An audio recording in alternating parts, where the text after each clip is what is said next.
Thank you, Lord. Thank you, Spirit of the living God. There's none like you. How gracious you are. How glorious you are. Thank you for your love. Thank you for your grace. Thank you for your kindness. Thank you.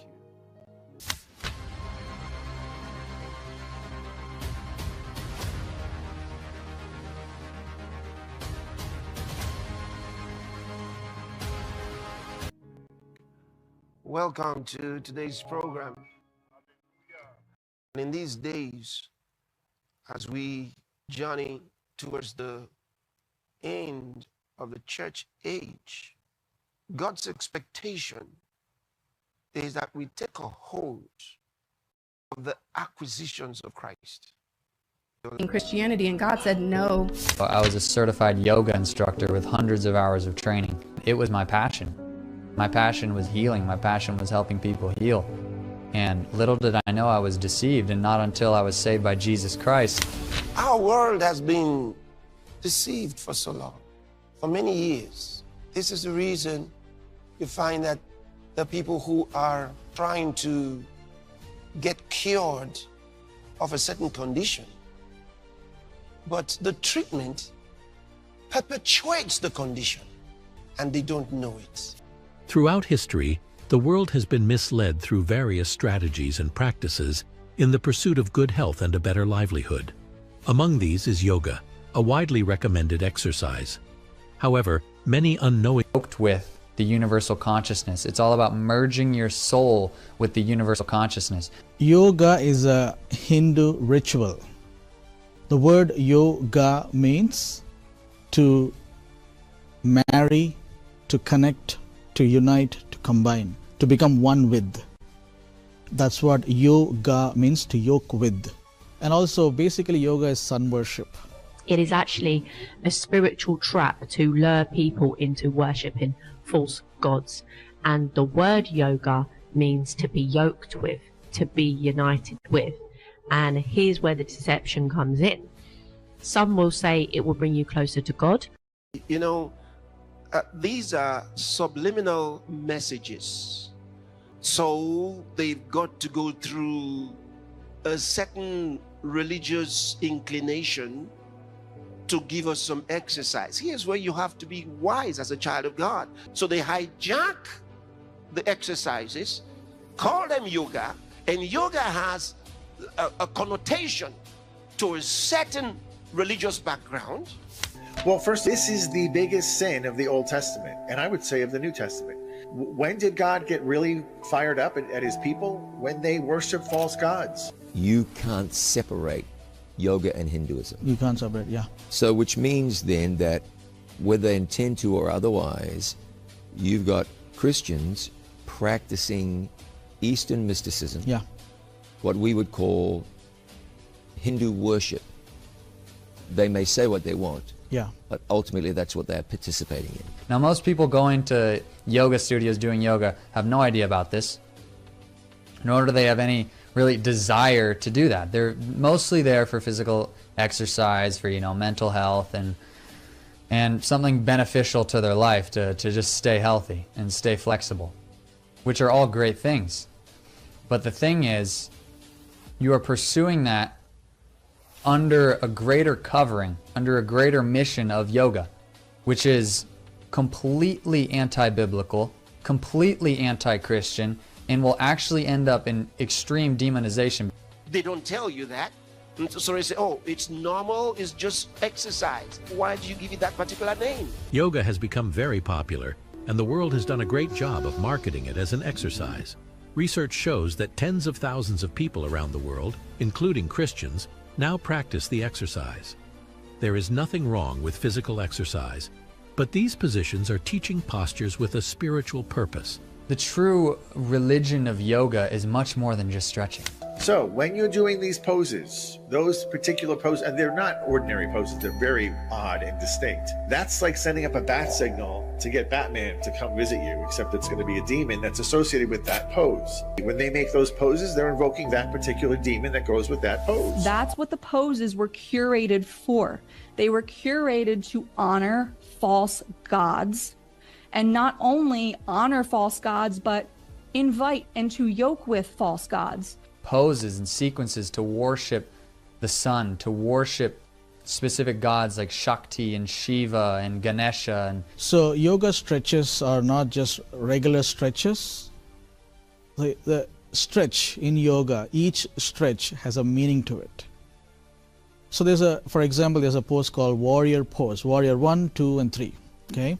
So in the warrior pose, the person stretches in certain angles. What they're doing is basically they are doing the act of beheading, which happens in Hindu mythology. That's one example. Okay. So the stretches have meaning, and the stretches have to be done in a certain sequence.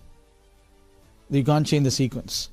They have to be done in a certain sequential order in order to play out the Hindu story or the Hindu mythology.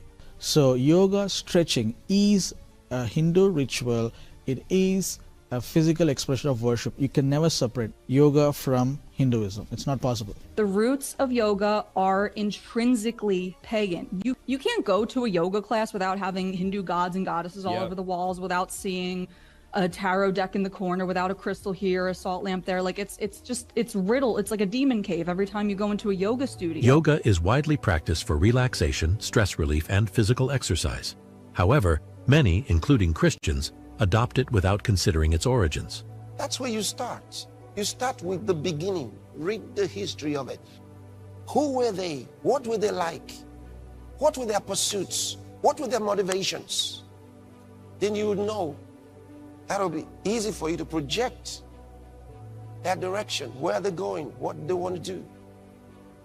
From the very beginning, it was a fraud. Yoga's roots trace back thousands of years in ancient India. Originally, it was a spiritual practice focused on meditation. It is not known when the tradition of yoga came into existence, but on the basis of Sankhya philosophy, Patanjali compiled the sutras with precise classifications, sequences, and logic. Ancient Indians had applied a unique technique for seeking knowledge.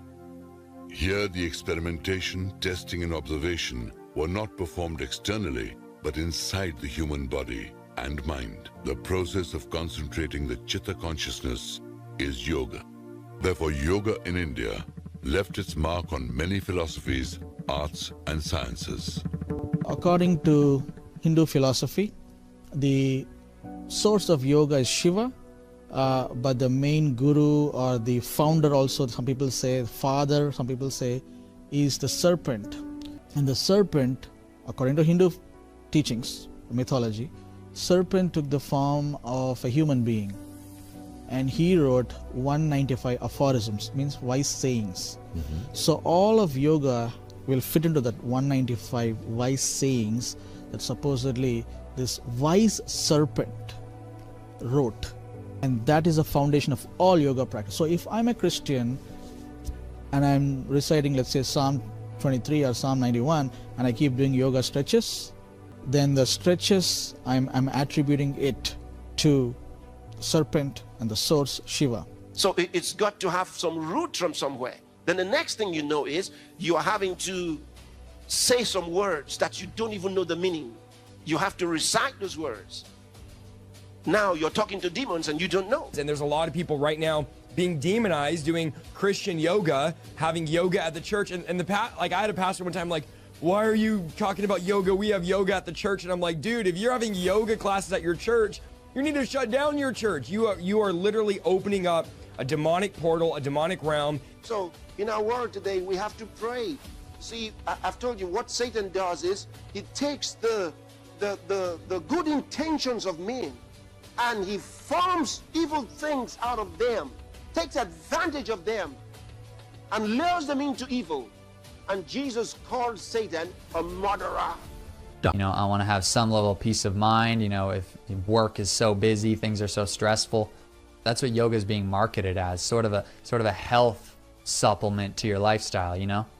sort of a healing, modality to help you be more productive, to help you have better peace of mind, have better joy and happiness in life. You should not be seeking those things from yoga. You should seek them from Jesus Christ. Remember what he says, my people are destroyed for the lack of knowledge. My people, God said so. He says, my people are destroyed for the lack of knowledge. Yoga is not just the only trap created to lure people into the worship of false gods and cause damage to people. There are other deceptive practices, and one of these includes the spa and massages. You got a pain, massage it. No, you worsen it. Don't let anybody fool you with those spas and massages. Don't let them fool you. That is dangerous to health. A lot of people don't know where their pains came from. All the massaging they did to your neck and your hands and your feet and your back and all of that, tearing of the muscles, a lot of impact. Not good for you. At the moment, you feel it. It's like it's nice. At the moment, ask any doctor who knows real science. He'll tell you that what I just told you is true. We're talking about massages. They feel great when you're getting them, but do they work? And most importantly, are they really good for you? Everybody's going to get some relief in stress reduction and in pain relief, of course. Dr. Shane McGee, a doctor of internal medicine at the Kelsey-Seybold Clinic, says the biggest benefits are for stress relief and pain control. Massage therapy reduces inflammation to the body, helping to control pain. But Dr. McGee says that is short-lived. We see a change in hormones. Your body produces different hormones in response to massage. We see blood flow, which is probably the most obvious one, I guess, when you're hammering out a muscle or a knot. Massage really helps in the short-term pain for sure. Chronic pain, it can help. If you have an infection, whether it be skin or in general, you should probably stay away. If you have this, all of a sudden, this acute pain which came up out of nowhere, that's not going to be the type of pain massage is really good for. Some side effects? Injuries. The most common injury is bruising from massages. Also, fractures. Those can occur in the ribs. Dr. McGee says if you have any bleeding disorders or vascular issues, massages can be dangerous. And if you're pregnant, it could cause women to miscarry. No more massage. Give yourself the next few weeks without any massage. Those massages are the storehouse of the pain. Maybe you enjoy it. Yeah, but it's dangerous to your health. That's the problem. If it had no dangers and you just enjoyed the feeling, there'll be no problem. I mean, who wants to take away from you something you're enjoying so much? But the truth is, it's damaging your body. I hope you heard it. You may enjoy it for the moment, but at the end, you'll be a customer to the doctors.